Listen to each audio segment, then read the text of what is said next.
तो last class में हम लोगों ने फॉर्मेटिंग टैग कंप्लीट कर लिया था और आज की इस वीडियो में हम लोग लिंक टैग, बॉडी और इमेज टैग के बारे में समझने का प्रयास करेंगे। तो शुरुआत करते हैं लिंक के बारे में। बेसिकली आप लोग जब examzilla.com इस वेबसाइट को ओपन करते हो तो आपके सामने कुछ इस टाइप से एक पेज ओपन होता है, एक वेब पेज ओपन होता है। तो इसको आप क्या बोलोगे? इसको बोलोगे होम पेज। और इसी होम पेज से जो बाकी के पेजेस हैं उस पर आप पहुंच सकते हो। जैसे कि अगर आपको यहाँ पर दिख रहा होगा ऑनलाइन टेस्ट, तो अगर मैं यहाँ पर क्लिक करूँगा, इस टेक्स्ट पे क्लिक करूँगा, तो इस केस में क्या होगा, इस टेक्स्ट से जो भी रिसोर्स लिंक है वो ओपन हो जाएगा। अगर मैं क्लिक करूँगा ओल्ड पेपर पे, तो जो ओल्ड पेपर का रिसोर्स है वो ओपन हो जाएगा। अगर मैं इस इमेज पे क्लिक करूँगा तो इस इमेज से जो रिसोर्स लिंक है वो ओपन हो जाएगा। जैसे कि हमने यहाँ पर क्लिक किया तो आप देखेंगे कि जो करंट अफेयर का सेक्शन है वो ओपन हो गया है। तो अभी आपने देखा कि हम इस पेज पर थे और जैसे ही हमने यहाँ पे क्लिक किया तो हम दूसरे पेज पे पहुँच गए। तो ये काम कैसे हो रहा है? ये काम हो रहा है हाइपर लिंक की सहायता से। और जब भी आप लोगों को HTML में लिंक क्रिएट करना होता है तो आप एंकर टैग का यूज़ करते हो। बेसिकली जो ये एंकर टैग है जिसकी हेल्प से आप लिंक करते हो वो एलिमेंट है जो किसी एक पेज से दूसरे पेज पे या फिर रिसोर्सेस को आपस में कनेक्ट करता है। और साथ ही आप उस लिंक पर जब क्लिक करते हैं तो पर्टिकुलर उस रिसोर्स पे जंप करा देता है वो लिंक। तो जो लिंक है उसका बहुत ही ज़्यादा इम्पॉर्टेंट रूल होता है कि जो लिंक है, जब कोई बंदा लिंक को ओपन करेगा तो उस केस में लिंक कहाँ पर ओपन होना चाहिए, कैसे ओपन होना चाहिए, तो ये सारी प्रॉपर्टीज़ अप्लाई होती हैं उस लिंक के ऊपर। और जो ये लिंक है ये भी कई टाइप का होता है। हो सकता है कि जो लिंक है वो टेक्स्ट पर बेस्ड हो या फिर इमेज पर बेस्ड हो या फिर किसी मीडिया पर आधारित हो। बेसिकली जो ये लिंक होते हैं बाय डिफ़ॉल्ट इनका कलर ब्लू होता है, बट आपके मन में तुरंत क्वेरी आएगी, आप बोल रहे हैं कि जो लिंक है उसका कलर ब्लू होता है, बट जो आपकी वेबसाइट में लिंक हैं ये तो आपके ब्लैक कलर के हैं, तो ये कैसे हो सकता है? तो मैंने बोला है कि बाय डिफ़ॉल्ट उनका कलर ब्लू होता है, बट अपनी रिक्वायरमेंट के अनुसार आप लिंक का कलर चेंज कर सकते हो। जैसा कि आपको दिख रहा होगा कि अभी तो ये लिंक ब्लैक हैं, बट जैसे ही माउस का कर्सर लेके जाता हूँ तो इसका कलर ब्लू हो जाता है। या फिर आपने देखा होगा कि कभी कभी कुछ लिंक ऐसे होते हैं, पहले आपको ब्लू दिखते हैं, जब आप उस पर क्लिक कर देते हो तो आपको दिखाई देता है कि वो पर्पल कलर का हो चुका है या उसका अलग कलर हो चुका है। तो ये क्या दिखाता है? ये दिखाता है कि आप उस लिंक पर क्लिक कर चुके हैं। तो ये सारे काम कैसे करने हैं मैं आपको स्टेप बाय स्टेप बताऊंगा। तो लिंक से आपको दो बात ध्यान रखनी है कि बाय डिफ़ॉल्ट लिंक का कलर ब्लू होता है। वहीं जब भी आप माउस का कर्सर, माउस का एरो लिंक के ऊपर लेके जाते हो, अगर वो लिंक है तो वो जो एरो है वो हैंड में कन्वर्ट हो जाता है। आपको दिख रहा होगा, तो अभी तो ये एरो है, जैसे ये लिंक के पास जाएगा तो ये हैंड में कन्वर्ट हो चुका है। आइए देखते हैं कि आपको जो लिंक का कॉन्सेप्ट है कैसे अप्लाई करना है। तो मैं ओपन करता हूँ सबलाइन और मैं यहाँ से एक नई फाइल क्रिएट करता हूँ Ctrl+N और इसका नाम रख देता हूँ class4.html। और ये सारे ही सोर्स कोड आप लोगों को लॉगिन सेक्शन में दिखाई देगा रिसोर्सेस का, वहाँ पे क्लिक करके डाउनलोड कर सकते हो। तो HTML का सिंटैक्स, देन इसके बाद टाइटल कर देता हूँ क्लास 4। ओके, तो जो लिंक है, जो HTML लिंक होते हैं उसको हम बोलते हैं हाइपर लिंक, और इसके लिए हम लोग एंकर टैग का यूज़ करते हैं। तो हमने यहाँ पर लिखा ए, ठीक है, ए। तो ये क्या है? ये बताता है कि आप लिंक क्रिएट कर रहे हो।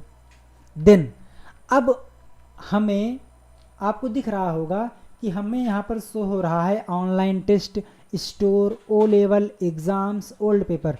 तो जो इनके पीछे लिंक किया गया है, जो टेक्स्ट आपको दिखाई देता है या फिर जो इमेज, जिस इमेज को या जिस टेक्स्ट को या जिस मीडिया को आप एज आ लिंक बनाना चाहते हैं, वो आपको एंकर टैग के अंदर लिखना होता है।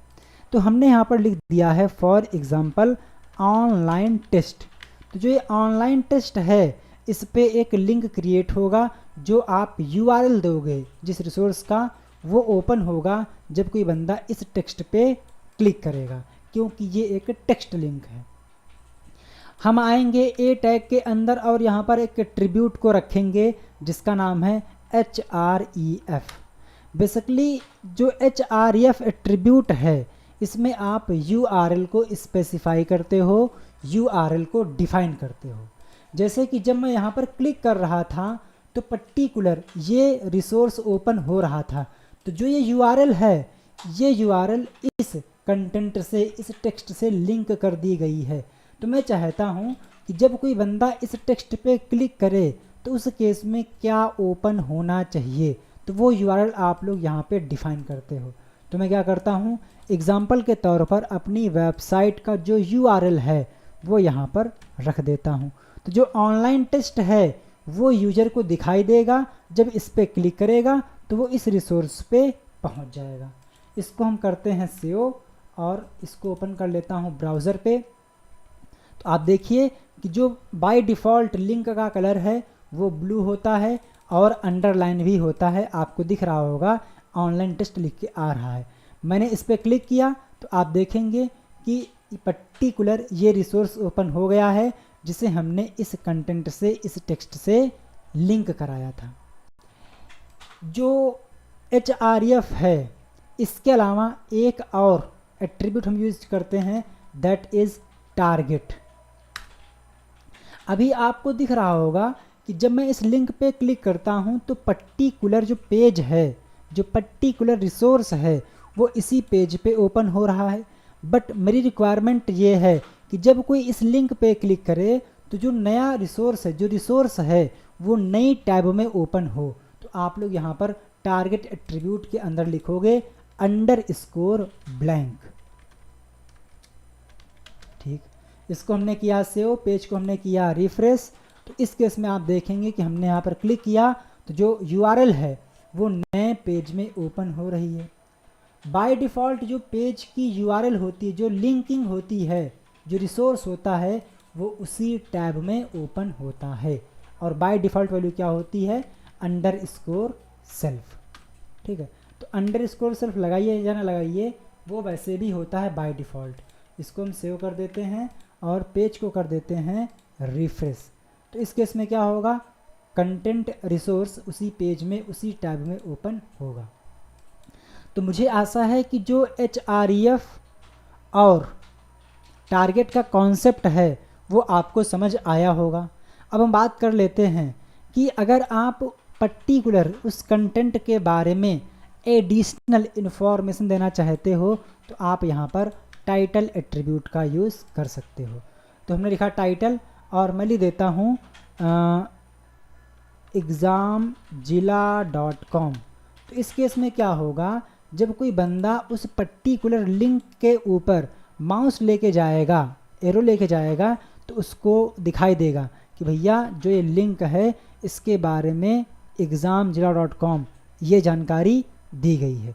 तो आप पर्टिकुलर एलिमेंट के बारे में एडिशनल जानकारी दे सकते हो टाइटल एट्रीब्यूट की हेल्प से। ठीक है, तो ये तो आपका था टेक्स्ट लिंक। बट अगर आप चाहते हैं कि जब कोई बंदा लिंक पे क्लिक करे तो उस केस में वो ईमेल को सेंड कर सके, ईमेल एप्लीकेशन ओपन हो जाए, तो आपको यहाँ पर लिखना होगा कुछ इस टाइप से। तो मैं यहाँ पर लिख देता हूँ, BR लगाना पड़ेगा A। ठीक है, href आ गया। अगर आपको ईमेल लिंक क्रिएट करनी है तो आप लिखेंगे मेल टू, इसके बाद कॉलन, जो भी ईमेल एड्रेस है वो यहाँ पे। तो हमने लिख दिया है info.newideyt@gmail.com। देन हमने यहाँ पर लिखा ईमेल अस, इसको सेव किया, पेज को हमने किया रिफ्रेश, तो आप देखिए यहाँ पर लिख के आ चुका है ईमेल अस। तो हमने इस लिंक पे क्लिक किया तो आप देखेंगे कि जो ईमेल का क्लाइंट है वो ओपन हो रहा है। तो आप इस प्रकार से ईमेल लिंक क्रिएट कर सकते हो। उसी प्रकार से अगर आपको टेलीफोन की लिंक क्रिएट करना है, आप चाहते हैं कि जब कोई पर्टिकुलर टेक्स्ट के ऊपर या पर्टिकुलर इमेज के ऊपर कोई क्लिक करे तो उस केस में वो नंबर डायल कर सके, तो आप यहाँ पर लिखेंगे कुछ इस टाइप से एंकर टैग, एंड इसके बाद आपको लिखना पड़ेगा टिल, ठीक है, कॉलन, जो भी आपका मोबाइल नंबर है आप यहाँ पर लिख दीजिए। मैंने लिख दिया है 7607418817। इसके बाद आपको जो शो करना है आप यहाँ पर लिखिए। तो मैंने यहाँ पर क्लिक कर दिया है माई मोबाइल नंबर, इसको हमने सेव किया और पेज को किया रिफ्रेश, तो यहाँ पर लिख के आ रहा है माई मोबाइल नंबर। हमने इस पर क्लिक किया तो आप देखेंगे ये बोल रहा है make a call from Xiaomi phone, ठीक है।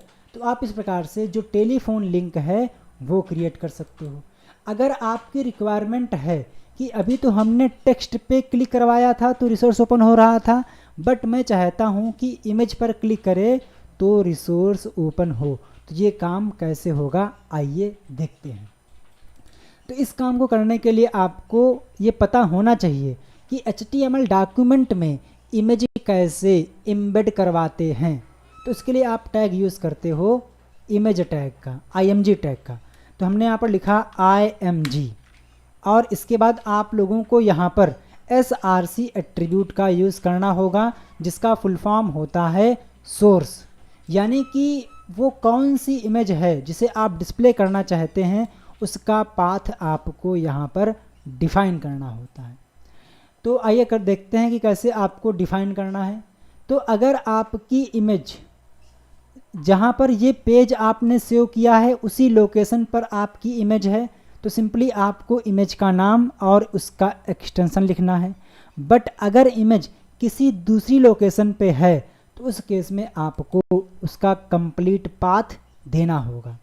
मान लीजिए मेरे पास ये इमेज है क्लास 3, मुझे इस इमेज को इस डॉक्यूमेंट में एम्बेड करना है। अब चूँकि जो क्लास 4 जो ये HTML पेज है, जो डॉक्यूमेंट है, ये भी डेस्कटॉप पे ही है और इमेज भी डेस्कटॉप पे ही है, तो मुझे सिर्फ और सिर्फ जो ये इमेज है इसका नाम और एक्सटेंशन लिखना होगा।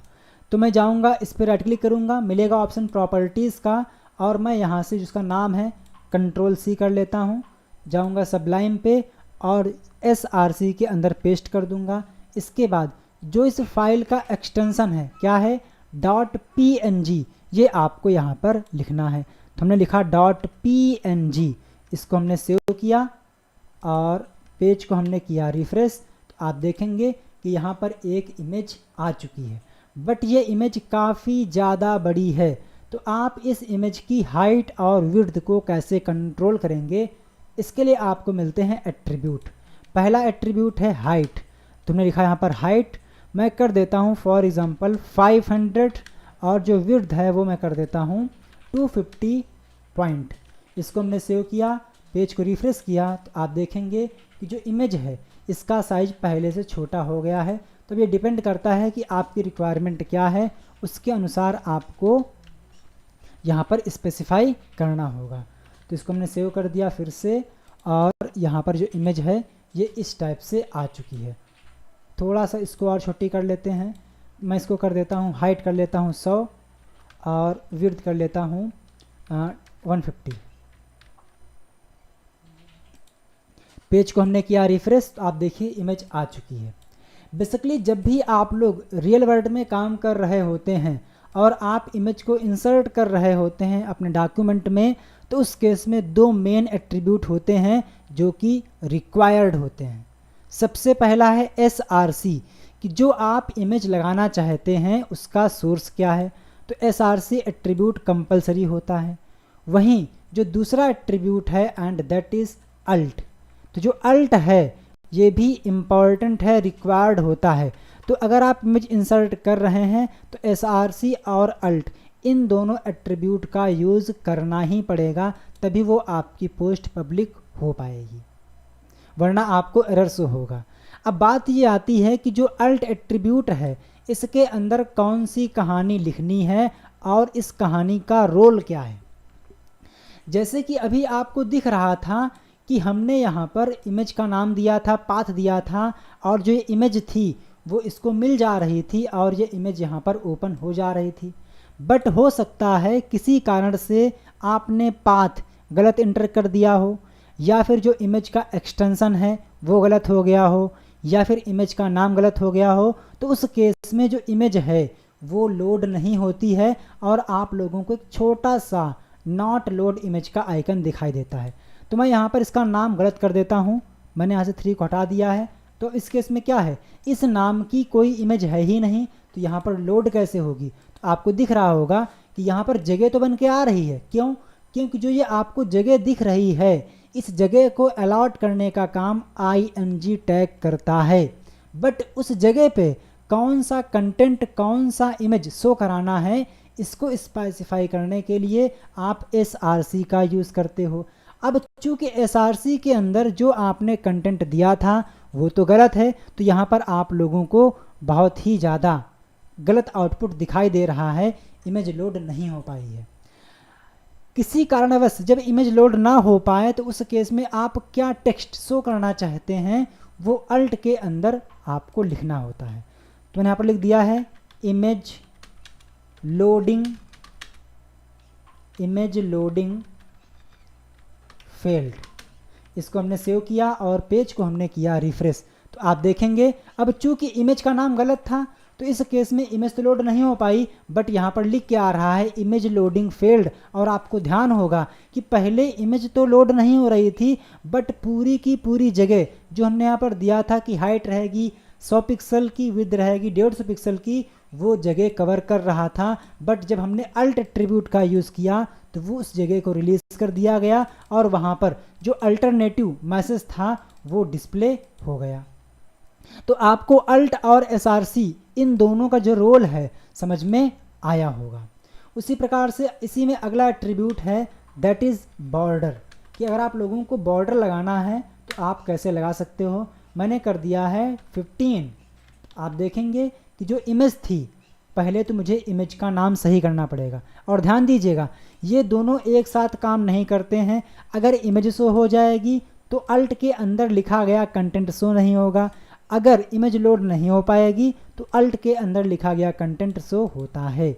इसको हमने सेव किया, आप देखेंगे कि जो इमेज थी वो भी आ चुकी है और इसमें 15 पॉइंट का बॉर्डर अप्लाई हो चुका है। तो आपको ये एट्रीब्यूट समझ में आए होंगे। अब बात ये आती है कि हमें इमेज पर लिंक लगाना था तो कैसे लगाएंगे। तो सिंपल है, सबसे पहले आपको लिखना होगा एंकर टैग, ठीक है। और एंकर टैग के अंदर जहाँ पे आप अभी तक टेक्स्ट लिख रहे थे वहाँ पे img टैग लगाओगे। तो हमने यहाँ लगा दिया है img टैग, ठीक है जी। अब क्या है कि सबसे पहले आपको यहाँ पर इमेज का सोर्स देना है। तो मैं यहाँ पर इसी इमेज को कॉपी कर लेता हूँ, Ctrl+C और Ctrl+V। इसके बाद जब कोई बंदा इस इमेज पे क्लिक करे तो कौन सा रिसोर्स ओपन हो वो मैं यहाँ पर स्पेसिफाई कर देता हूँ। तो मैं यहाँ कर देता हूँ www, या मैं कर लेता हूँ, इसको कॉपी कर लेता हूँ यहाँ से और मैं यहाँ पर दे देता हूँ ब्लॉग का एड्रेस। तो https://www.subdss.blogspot.com। तो अब ये क्या है, ये एक इमेज लिंक है। ये इमेज दिखाई देगी, जब इस इमेज पे कोई क्लिक करेगा तो ये रिसोर्स ओपन हो जाएगा। आइए चेक करते हैं। इसको हमने किया रिफ्रेश, तो आप देखेंगे कि इस इमेज पे लिंक अप्लाई नहीं हुआ है। क्यों? क्योंकि हमने इसमें लिंक नहीं क्रिएट किया है।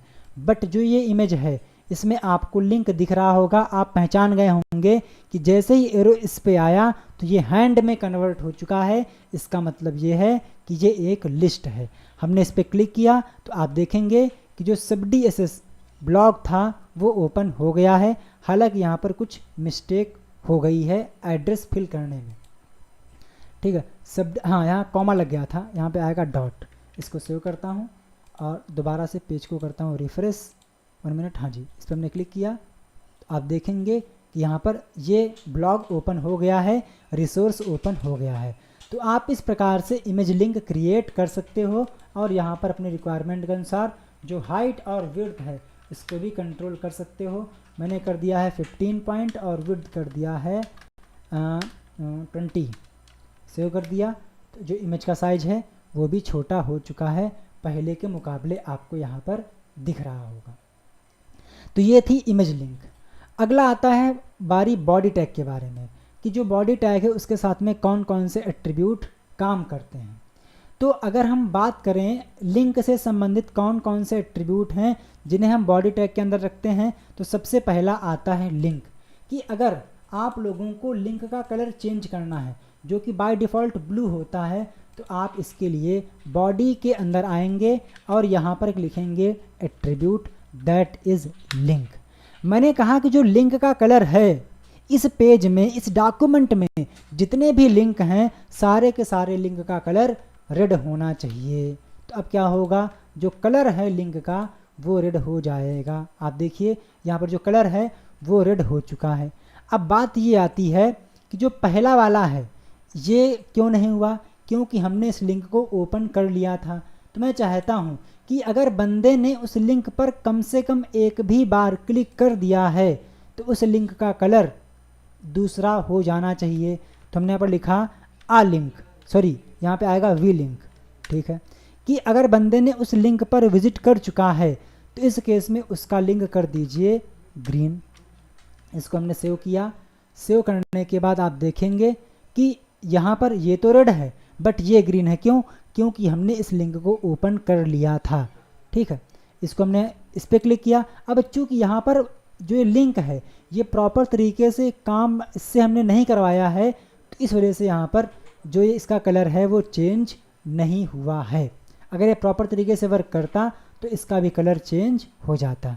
तो आपको समझ में आ गया होगा कि अगर लिंक का कलर चेंज करना है तो आप लिखेंगे link tag, sorry link attribute. वहीं बंदे ने लिंक पे क्लिक कर चुका है तो वी लिंक। अगर चाहते हैं कि जब कोई बंदा उस लिंक के ऊपर माउस का एरो लेकर जाए तो उस केस में कौन सा कलर होना चाहिए, तो आप लिखेंगे आ लिंक के अंदर। मैंने कर दिया है सबसे गंदा कलर, दैट इज़ येलो।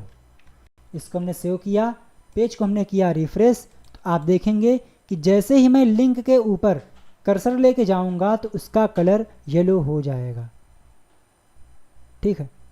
हालांकि यहाँ पर कुछ मिस्टेक हो सकती है स्पेलिंग में। आ लिंक येलो यह कलर कर देता हूँ, और कुछ मैंने कर दिया है लाइक ब्लैक। इसको हमने सेव किया और पेज को हमने किया रिफ्रेश। तो इसमें कुछ मिस्टेक है शायद, 1 मिनट, ठीक है। आप देखिए हमने इस पर क्लिक किया तो ये ब्लैक कलर पे हो चुका है। इसका मतलब क्या है, इसका मतलब ये एक्टिव है। जैसे ही यूज़र माउस को रिलीज़ करेगा तो ये लिंक ओपन हो जाएगी। यानी कि कहने का मतलब ये है कि बाय डिफ़ॉल्ट जो लिंक का कलर है वो ब्लू होता है। कलर चेंज करने के लिए आप लिंक टैग का यूज़ करते हो। वहीं बंदे ने लिंक पे क्लिक कर चुका है, इसको स्पेसिफाई करने के लिए वी लिंक का यूज़ करते हो। एंड उसके बाद जब उस लिंक को एक्टिवेट किया जा रहा हो, एक्टिव हो, तो उस केस में उसका कलर कैसा होगा, इसको डिफाइन करने के लिए हम लोग ए लिंक एट्रीब्यूट का यूज़ करते हैं।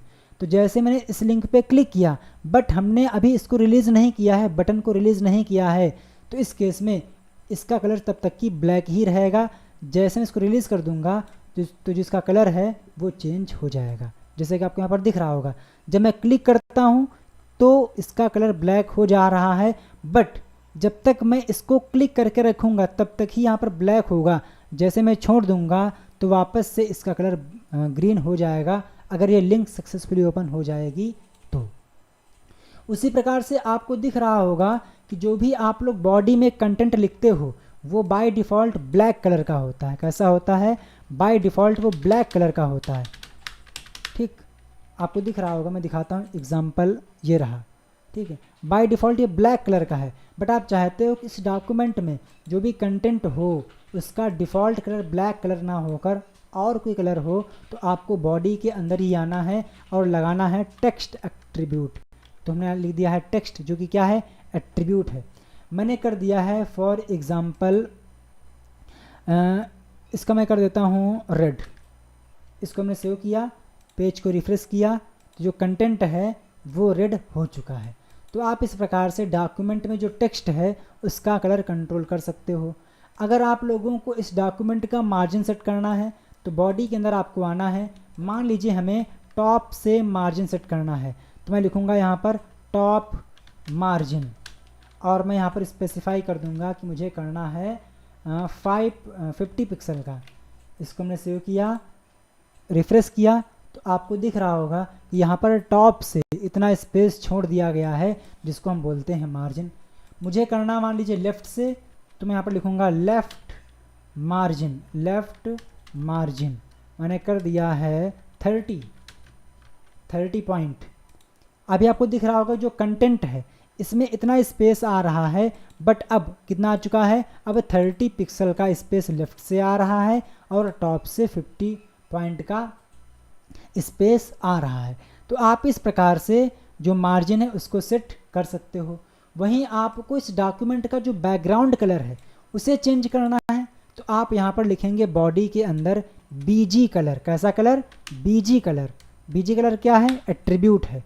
मैंने कहा कि जो ये डॉक्यूमेंट है इसका बैकग्राउंड कलर ब्लू होना चाहिए, तो हमने यहाँ पर लिख दिया है ब्लू।